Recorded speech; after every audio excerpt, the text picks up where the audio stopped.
MPP గారు మరి మేమందరం కూడా తెలుగుదేశం పార్టీలో జాయిన్ అయ్యి కలిసి ప్రయాణం చేయడానికి ఇక్కడికి వచ్చాం.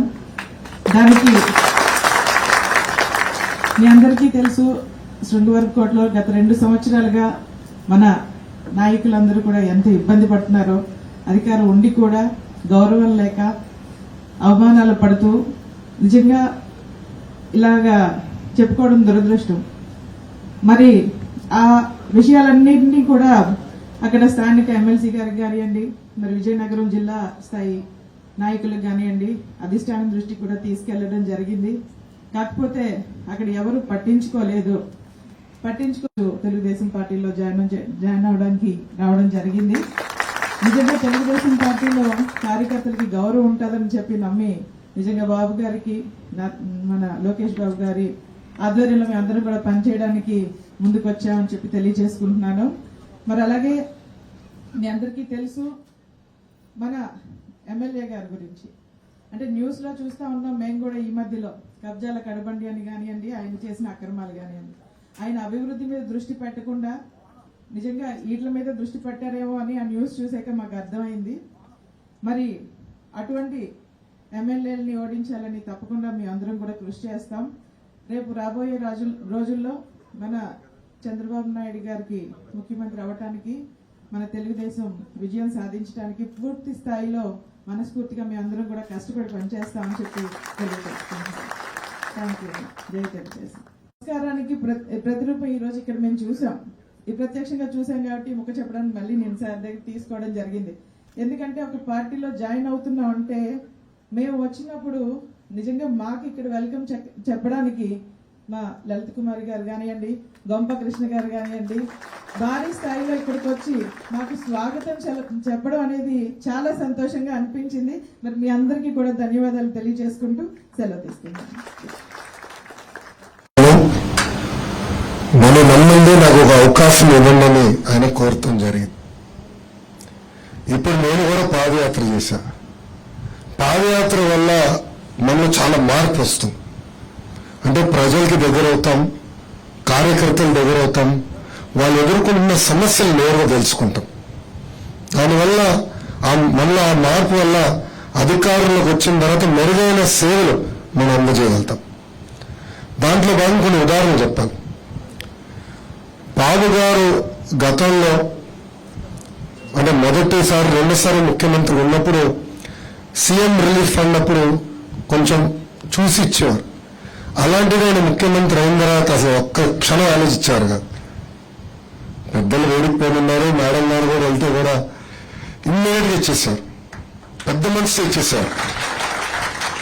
ప్రజలు ఇబ్బంది పడుతున్నారు అని పాదయాత్రను చాలా మంది కలిశారు. అంటే 20 లక్షలు 30 లక్షలు ఇచ్చిన కుటుంబాలు కూడా ఎంతమంది కుటుంబాలు నేను కలిశాను. అలా అనేక సంక్షేమ అభివృద్ధి కార్యక్రమాలు అనేది పాదయాత్ర నుంచి వచ్చినాయి. ఆయనకి చంద్రన్న బీమా ఒక ఉదాహరణ. అంటే ప్రమాదంలో ఎవరైనా చనిపోతే ఆ కుటుంబాలకి మొదటి 2-3 సంవత్సరాలు ఒకటి 2 లక్షలు ఇచ్చాం, దాని తర్వాత 5 లక్షలు. చనిపోతే బీమా మిత్ర వచ్చి మట్టి ఖర్చులకు 5,000 రూపాయలు ఇచ్చేవారు. అండ్ రాజకీయ నాయకులు ప్రమేయం లేకుండా మిగతా డబ్బులు ఇచ్చేసారు. ఈ ఆలోచన ఆయనకి ఎక్కడి నుంచి వచ్చిందంటే తెలుగుదేశం పార్టీ కార్యకర్తలు ప్రమాద బీమా ఉంది. జనరల్గా ప్రమాదంలో చనిపోతాను ఎవరు అనుకోరు, అదొక షాక్ కింద వస్తుంది. దానివల్ల ఆ వ్యక్తి ఏమైనా అప్పులు చేస్తున్నా ఏమన్నా భారం మొత్తం కుటుంబం మీద పడుతుంది. ఆ ఆలోచనతో ఆయన బీమా తీసుకొచ్చారు. ఇట్లా చంద్రబాబు నాయుడు గారి పాదయాత్రలో పరిపాలన అనేక ఆలోచనలతో మంచి అభివృద్ధి సంక్షేమ కార్యక్రమాలు తీసుకొచ్చారు. సో జగన్ గారు కూడా పాదయాత్ర చేసినప్పుడు మేమందరం కూడా అనుకున్నాం, ఇంత పాదయాత్ర చేశారు, నిజంగానే ఒక దేవుడిచ్చిన అవకాశం ఆయనకి. అధికార పార్టీ ఎప్పుడైనా ఇబ్బంది పెట్టలా, ఇన్ఫాక్ట్ అదనంగా సెక్యూరిటీ ఇచ్చి మరీ పంపించాను, ఎప్పుడు ఇబ్బంది పెట్టలా. బాబు గారు వెరీ క్లియర్, రాజకీయాలు వేరు, వ్యక్తిగతంగా మనం వెళ్ళకూడదు అని పదే చెప్పిన వ్యక్తి చంద్రబాబు నాయుడు గారు. అలా ఆయన పాదయాత్ర చేసిన తర్వాత మేమందరం కూడా దేశంలో మార్పు వచ్చింది. తండ్రిని అడ్డం పెట్టుకుని గతంలో డబ్బులు సంపాదించిన విషయం అందరూ తెలిసిందే, జగన్మోహన్ సత్యం అది. కానీ ఇప్పుడు మార్పు వచ్చింది అనుకున్నాం. అండ్ 151 సీట్లు ఇష్టం అనేది ఒక అదృష్టం, ఎవరికి తక్కని అవకాశం. అలాంటిది ఆయన అధికారంలోకి వచ్చిన మొదటి 2 రోజుల్లోనే నాకు అర్థమైంది విధ్వంసం మొదలవుతుంది. పక్కనే ఉంది, మీరు వెళ్ళారు ఇప్పుడు చూడండి, ప్రజావేదిక కూల్చేసిన ప్రజావేదిక నేను వెనకాలే ఉంది. ఎవరు ఒక ముఖ్యమంత్రి నిర్ణయం, మొదటి నిర్ణయం, తొలి నిర్ణయం విధ్వంసంతో ఉంది. ఏ ముఖ్యమంత్రి, ఏ ప్రధానమంత్రి. అలాంటిది జగన్ గారు ఆ రోజు ఎందుకు అలా ఆలోచించారు? ఫోన్లే అది అయిపోయింది అనుకున్నా. దాని తర్వాత మీరు చూస్తే మొత్తం విధ్వంసమే. ఆనాడు ఇక్కడున్న చాలా మంది సర్పంచులు, ఎంపీటీసీలు, ఎంపీపీలు ఆ రోజు యుద్ధం చేసి గెలిచినారు. ఎందుకంటే తెలుగుదేశం పార్టీతో అనేది జనరల్గా యుద్ధమే.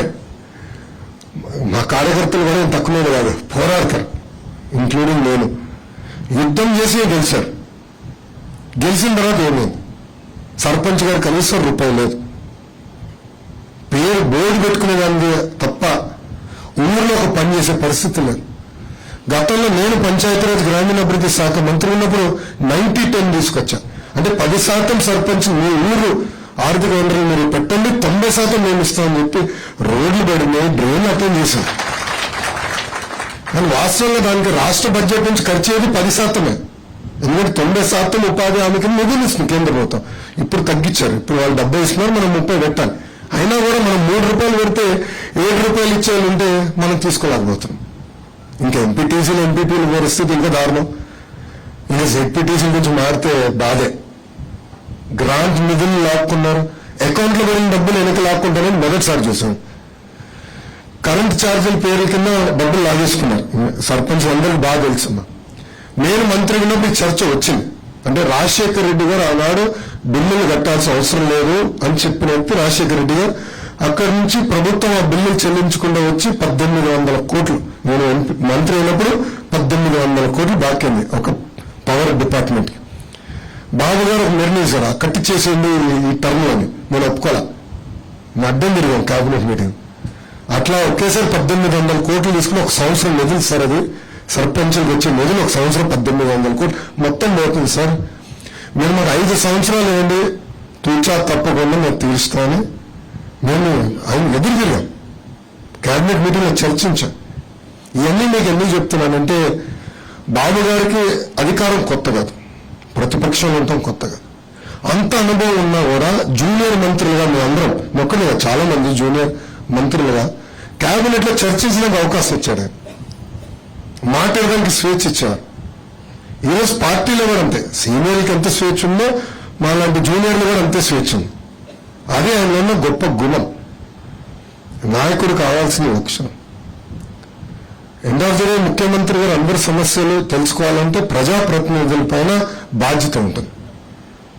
ఒక ఎమ్మెల్యేగా, ఒక ఎమ్మెల్సీగా, సర్పంచ్గా ఇంతమంది, ఇంత పెద్ద వ్యవస్థ ఉన్నప్పుడు వినాల. ఈ రోజు నేను ఎవరిని కలిసినా వైకాపా పార్టీ నుంచి తెలుగుదేశం పార్టీలో పెద్దలు చేరినా చెప్పే మొదటి విషయం అది. ఎవరు వినట్లేదు, ఎవరు అసలు కనీసం మాట్లాడట్లేదు.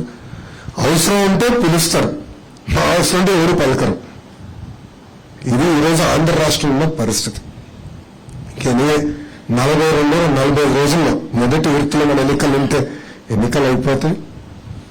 బాబు గారు ఇప్పటికీ చాలా స్పష్టంగా సర్పంచులకి, ఎంపీటీసీలకి, ఎంపీపీ, జెడ్పీటీసీలకి హామీ ఇస్తాం జరిగింది. గతంలో ఎట్లయితే గౌరవంగా మీరు బతికేవారో, గతంలో ఎట్లయితే మీకు నేరుగా నిధులు మీకు వచ్చి మీరు మీ గ్రామాన్ని అభివృద్ధి చేసుకునే హక్కు గతంలో ఎలా ఉండేదో ఆ విధానం మనకి తీసుకొచ్చే బాధ్యత తీసుకుంటామని చెప్పడం జరిగింది. గౌరవ వేతనం కూడా పెంచుతామని కూడా బాబు గారు చాలా స్పష్టంగా హామీ ఇస్తాం జరిగింది. ఇక్కడున్న వైకాపా పార్టీని చేరుతున్న పెద్దలందరూ నేను కోరేది ఒకటే, మనందరూ కుటుంబం. ఇది మన రాష్ట్రం, మనం అభివృద్ధి చేసుకోవాలి. ఇది తెల్లోడో ఢిల్లీడో వచ్చి అభివృద్ధి చేయడం. మన రాష్ట్రం మనం అభివృద్ధి చేసుకోవాలా. కలిసికట్టుగా చేస్తే అన్ని రంగాల్లో ఆంధ్ర రాష్ట్రం నంబర్ 1 నిలబడడానికి అవకాశం. సో మేడం గారు, సుధా గారితో కూడా నేను మాట్లాడినప్పుడు ఇదే అంశాలు మేము చర్చించుకున్నాం. ఇక్కడ వైకాపా కార్యకర్తలు కూడా వెళ్తున్నాం. ఈ రోజు మీరు పార్టీలో చేరిన తప్పనిసరిగా మిమ్మల్ని గౌరవిస్తాం, ప్రోత్సహిస్తాం. నేను అందరినీ కోరేది ఒకటే, నాకు జూనియర్ సీనియర్ సమానంగా చూస్తా, పనిచేసే ప్రోత్సహిస్తా, పనిచేసే పదేస్తా. మాకు కొంచెం టెక్నాలజీ పిచ్చి కూడా ఎక్కువ తెలుగుదేశం పార్టీలో. కారణం ఏంటంటే ఎవరు పని చేశారు, పని చేయడం తేడా ఉండాలనేది బలంగా నేను నమ్ముతా. అందుకే ప్రతి కార్యక్రమం కూడా టెక్నాలజీతో జోడించి మేము చేస్తాం. రండి, భాగస్వామ్యం అవ్వండి. తప్పనిసరిగా అది వెనకాల మా వాళ్ళు నవ్వుకుంటున్నారు, మా కార్యకర్తలు నవ్వుకుంటున్నారు వాళ్ళు. నేను వెనకబడతా, పని చేయాలి, ప్రజల దగ్గరికి వెళ్ళాలి. వాళ్ళకి వాలంటీర్లు ఉండొచ్చేమో కానీ మనకి తెలియదు. మన కార్యకర్తలు ఉన్నారు. ఈరోజు మీరు కూడా పార్టీలో చేరుతున్నారు, పార్టీని బలోపేతం చేస్తున్నారు. గతంలో మీరు చూశారు నియోజకవర్గం ఎలా అభివృద్ధి చేశామో. కొన్ని కారణాల వల్ల మనం దూరం అయ్యాం తప్ప మళ్ళీ పూర్వ వైభవం తీసుకొచ్చే బాధ్యత నాది. శంకరావులో కూడా నేను అనేక హామీలు ఇచ్చాను నియోజకవర్గానికి. ఆ హామీలకి కట్టుబడి ఉన్నాను. మా లక్ష్యం ఒకటే, పరిపాలన ఒకే దగ్గర ఉండాలి, అభివృద్ధి వికేంద్రీకరణ జరగాలి. దాంట్లో ఎలాంటి సమ్మేళనం మేము చేసి చూపించాం. ఉత్తరాంధ్రకు అనేక పరిశ్రమలు తీసుకొచ్చాం, పెట్టుబడులు తీసుకొచ్చాం, రోడ్లు వేసాం, ఎయిర్పోర్ట్లు కట్టాం. భోగాపురం ఎయిర్పోర్ట్ పనులు ఈరోజు జరుగుతున్నాయి. దానికి కారణం ఆనాడు బాబు గారు చేసిన భూసేకరణ. ఇంకా చేయాలి, ఉత్తరాంధ్రకి ఇంకా పెట్టుబడి తీసుకురా. ఆనాడు సుజల స్రవంతి నా ప్రాజెక్ట్ అయిపోయి అంటే అసలు ఉత్తరాంధ్ర సస్యశామలం అయింది. ఒక్క పథకం, ఆ పథకం కూడా నేను ఆపేశారు. ఆ నియోజకవర్గాల్లో నేను ఈ శంకరావులు ఉన్నప్పుడు జగన్ గారు వచ్చి చూశారు, ఆనాడు హామీ ఇచ్చారు, చేయలేదని చెప్పేది ఎక్కువ నమ్మకం పడ్డాం. ఒక్క సాగునీటి పథకం వల్ల, తాగునీటి పథకం వల్ల కేవలం బటన్ నొక్కినా అంటే బటన్ నొక్కితే అవును కదా. సంక్షేమం అవసరం, సంక్షేమంతో పాటు అభివృద్ధి చేయాలి. అది ఒక తెలుగుదేశం పార్టీ, తెలుగుదేశం ప్రభుత్వం వల్లనే అవుతుంది. తప్పనిసరిగా ఉత్తరాంధ్రను అభివృద్ధి చేస్తాం, దాంట్లో ఎలాంటి డౌట్ అవసరంగా. మన పిల్లలకి మన ప్రాంతంలోనే ఉద్యోగాలు కల్పించాలనేది మన లక్ష్యం. సో రేపు మన మెట్రిక్ డివైసెస్ అంటే పేస్ మేకర్లు, సిటీ స్కాన్లు ఇవన్నీ తయారు చేసే పరిశ్రమలు ఇప్పటికీ వైజాగ్ వచ్చినాయి. ఐటీ పరిశ్రమలు పెద్ద ఎత్తున మళ్ళీ వైజాగ్ తీసుకొస్తాం. ఆనాడు మేము మంత్రులకు అదాలత ఒప్పందం కుదుర్చుకున్న ఆ పనుల వల్ల అన్నీ ఆగిపోయినాయి. మళ్ళీ విశాఖపట్నానికి, ఉత్తరాంధ్రకి పూర్వ వైభవం తీసుకొచ్చే బాధ్యత మేము తీసుకుంటాం. నేను ఈరోజు మనస్ఫూర్తిగా అమ్మగారితో పాటు ఆమె అడిగిన ఒకటే, కార్యకర్తలను నమ్ముకున్నాం. గత 5 సంవత్సరాలుగా కార్యకర్తలకు ఏదో జరుగుతున్న ఆశతో ఉన్నాం. మాకు ఏమీ వద్దు, నేను చాలా స్పష్టంగా చెప్తున్నా. అమ్మగారు నాకు చెప్పింది, నాకు ఏ పదవి అవసరం లేదు, కార్యకర్తలకి మీరు న్యాయం చేయండి, మా కార్యకర్తలకి మీరు అండగా నిలబడండి అని అమ్మగారు మాకు చెప్తాం జరిగింది. ఇదే కార్యకర్తల పట్ల, ప్రతి మీ పట్ల, ఆ కుటుంబానికి ఉన్న చిత్తశుద్ధి. జనరల్ గా పార్టీ మారేటప్పుడు ఎవరిని వస్తే కొంతమంది, అందరూ అంతం కూడా కరెక్ట్గా, కొంతమంది ఏంటంటే మాకేం పదవి ఇస్తారు, మా భవిష్యత్తు ఏంటని అడుగుతారు. కానీ అమ్మగారు వచ్చి మా కార్యకర్తలు జాగ్రత్తగా చూసుకోండి, వాళ్ళ భవిష్యత్తు మీ చేతుల్లో పెడుతున్నానని నాకు చెప్తాం జరిగింది.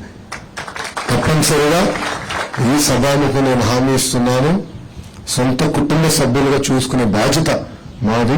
దాంట్లో మీకు ఎలాంటి డౌట్ అవసరం. మాది అంటున్నా, కన్ను కొట్టిన తర్వాత మనది అంటాను. ఎందుకంటే అందరూ కుటుంబం, ఇప్పుడు ఒక కుటుంబంలో ఉంటాం. కుటుంబం ఉన్నప్పుడు చిన్న చిన్న విభేదాలు వస్తాయి. ఎవరు పర్ఫెక్ట్ కాదు, నేను దేవుని కానే కాదు. 10 నిర్ణయాలు 3 తప్పు అవుతాయి, దాంట్లో డౌట్ లేదు. రాండి, కూర్చొని మాట్లాడుకుందాం, మన సమస్యలు మనం పరిష్కరించుకుందాం. నేను అది నమ్ముకుంటా. సో నేను అనుకుందే రైట్, నేను ఎప్పుడు అనుకోను, బాగుగానే అనుకోరు. మా అందరికి రైటే లేదు. నేను చెప్పే కదా, క్యాబినెట్ మీటింగ్ లో దెబ్బలాడితే కూడా ఆయన ఎట్లా నాకు విసులుబాటు కల్పించారు. ఈరోజు పార్టీ మీటింగ్ లో కూడా మాట్లాడి స్వేచ్ఛ ఇస్తాడు ఆయన. అది ఆయన గొప్ప గుణం. సో అలానే మేమందరం కూడా అట్టనే ఉంటాం. రండి, 1 కాదు 2 సార్లు కాదు, నేనన్నా మిమ్మల్ని కన్విన్స్ చేయాలి, మీరన్నా నేను కన్విన్స్ చేయాలి. లేకపోతే 2 సార్లు కూర్చున్నాం, అంటే 3 సార్లు కూర్చున్నాం. కానీ మా లక్ష్యం ఒకటే, పనిచేసే వాళ్ళని ప్రోత్సహిస్తాం, పనిచేసే వాళ్ళకి పదవులు అందిస్తాం.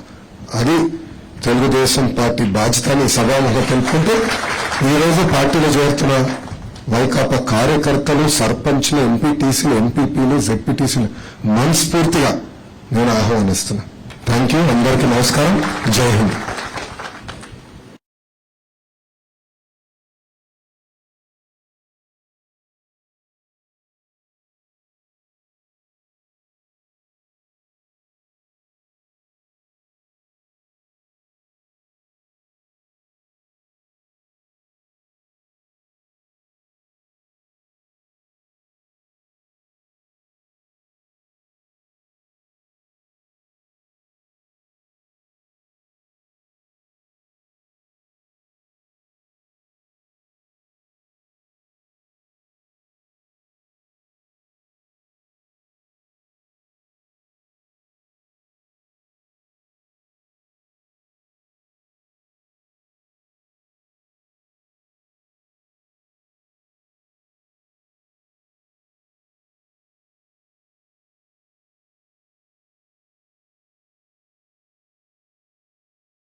ఈరోజు శృంగవరపుకోట నియోజకవర్గం నుంచి చాలా మంది ఎంపీటీసీలు, సర్పంచ్లు, కేడర్ అందరూ కూడా తెలుగుదేశం పార్టీలో జాయిన్ అవడానికి ఈరోజు రావడం జరిగింది. దానికి కారణం మరి వైఎస్ఆర్సీపీలో అధికారంలో గెలిచినప్పటి నుంచి అప్పటికీ కూడా ఎవరికి కూడా గౌరవం లేదు, అవమానాలు పడుతూ మరి మేము ఇబ్బందులు పడుతున్నామని చెప్పి అక్కడున్న కానివ్వండి మరి అధిష్టానం వరకు కూడా తీసుకెళ్లినా ఎవరు కూడా దాని మీద మాకు దృష్టి పెట్టకుండా ఎవరు కూడా శ్రద్ధ చూపించలేదు మా మీద, ఎవరు కూడా మా ప్రాబ్లమ్స్ ని అర్థం చేసుకోలేదు. మరి అటువంటి నాయకుల దగ్గర నుంచి మరి మేమైతే పని చేయలేమని చెప్పి బయటకు రావడం జరిగింది. మరి ఎమ్మెల్యే గారి సంగతి అయితే మీ అందరికీ తెలుసు, గత పేపర్లో పడతానే ఉన్నాయి, అవినీతికి పాల్పడుతున్నారు, కబ్జాలు చేస్తున్నారని ఇవన్నీ కూడా పేపర్లో చూస్తూ ఉంటే మాకే ఆశ్చర్యంగా ఉంది. ఈ రోజుకి శృంగవరపుకోటలో ముందు చాలా మంది శాసనసభ్యులు ఉన్నారు, ఏ రోజు కూడా ఎవరి గురించి ఈ స్థాయిలో అవినీతి ఆరోపణలు రావడం అయితే మాకు తెలియదు. నిజంగా ఆయన అవినీతి మీద, అక్రమాల మీద దృష్టి పెట్టి మా కార్యకర్తలందరినీ కూడా మరి ఇబ్బందుల పాలు గురి చేశారు, అవమానాల పాలు గురి చేశారు. మరి నిజంగా తెలుగుదేశం పార్టీలో ఈ రోజు జాయిన్ అవడానికి వచ్చాం మేమందరం కూడా. ఎందుకంటే ఇది కార్యకర్తలు అందరూ ఉంటేనే నాయకులను నమ్ముతాం మేము, కార్యకర్తలకు గౌరవం తప్పకుండా ఇక్కడ దొరుకుతుందని నమ్మి ఇక్కడికి వచ్చాం. నిజంగా దానికి నిదర్శనం ఇక్కడ సంస్కారానికి నిదర్శనంగా మరి తెలుగుదేశం పార్టీ నుంచి మాకు ఘన స్వాగతం చెప్తూ మా లలిత కుమారి గారు కానివ్వండి, మరి గోమకృష్ణ గారు కానివ్వండి, భారీ ఎత్తున అందరూ కూడా వచ్చి మాకు దగ్గరుండి మరి మాకు స్వాగతం జరపడం. మరి అలాగే మీ అందరూ చూశారు, లోకేష్ బాబు గారు ఎంతో చక్కగా మాట్లాడి మా అందరికీ భరోసా ఇచ్చారు, ఖచ్చితంగా మీ అందరినీ చూసుకుంటాం, మీకు భవిష్యత్తులో మీకు గౌరవానికి తక్కువ రాకుండా చూసుకుంటాం, మేము అందరం కూడా కృషి చేస్తామని చెప్పారు. అలాగే చంద్రబాబు నాయుడు గారిని ముఖ్యమంత్రి చేయడానికి మరి లోకేష్ బాబు గారి ఆధ్వర్యంలో పనిచేయడానికి కూడా మేము అందరం కూడా పూర్తి స్థాయిలో కృషి చేస్తామని చెప్పి తెలియజేసుకుంటాం.